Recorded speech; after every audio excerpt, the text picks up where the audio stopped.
Se Jesus nos perdoou, então está tudo perdoado e não temos mais pecado. E quem nasceu depois de Jesus já nasce sem pecado. Essa pergunta e esse tipo de questionamento, gente, que uma pessoa colocou no meu vídeo, muito bom esse comentário, já foi previsto e respondido por Deus através do apóstolo Paulo em Romanos capítulo 6.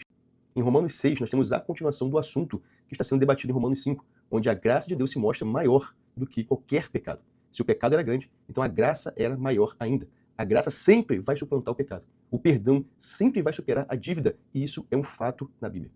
Como você pode imaginar, muita gente começou então a pensar, bom, se eu já fui perdoado, então posso pecar à vontade, porque a graça de Deus sempre vai ser maior do que o pecado da humanidade, e isso geraria um ciclo. Né? Se eu já fui perdoado, se já acabou tudo, eu posso continuar fazendo o que eu quero, porque não tem mais problema nenhum.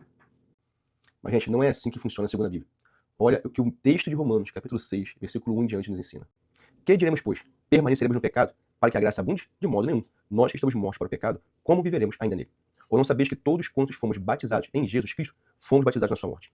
De sorte que fomos sepultados com ele pelo batismo na morte, para que, como Cristo foi ressuscitado dentre os mortos, pela glória do Pai, assim andemos nós também em novidade de vida. Porque se fomos plantados juntamente com ele na semelhança da sua morte, também o seremos na da sua ressurreição. Sabendo isto, que o nosso velho homem, ou homem velho, foi com ele crucificado, para que o corpo do pecado seja desfeito, para que não sirvamos mais ao pecado. Então perceba que o perdão está acessível, mas não foi distribuído automaticamente para todos, mas para aqueles que foram batizados em Cristo. Outro texto muito bom é o texto de Atos 2,38. Arrependei-vos e cada um de vós seja batizado em nome de Jesus Cristo para perdão dos pecados.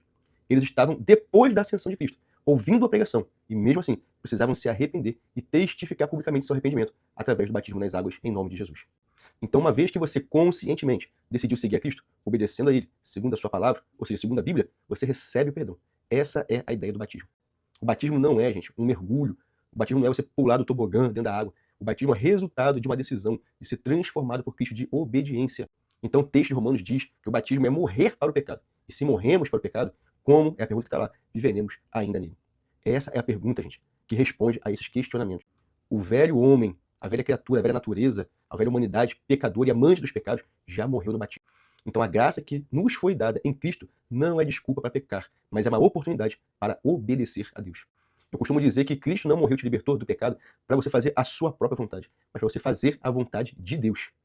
Jesus, ao passar pelo batismo, não tinha pecados próprios, mas ele levou sobre si os pecados da humanidade. E o batismo ainda vai além. Aquele que decide obedecer a Deus também é chamado de filho de Deus. Por isso o Pai se manifesta no batismo de Jesus e diz: este é o meu filho amado. Filhos não desobedecem. Então seja um filho obediente, que não vive mais na prática do pecado. Isso é o Evangelho de Deus. Se você gosta do nosso conteúdo, curte aí, compartilha, para mais pessoas que pensam assim venham ser ajudadas por esse conteúdo. E você também acaba ajudando o nosso canal, nosso perfil a crescer. Deus te abençoe.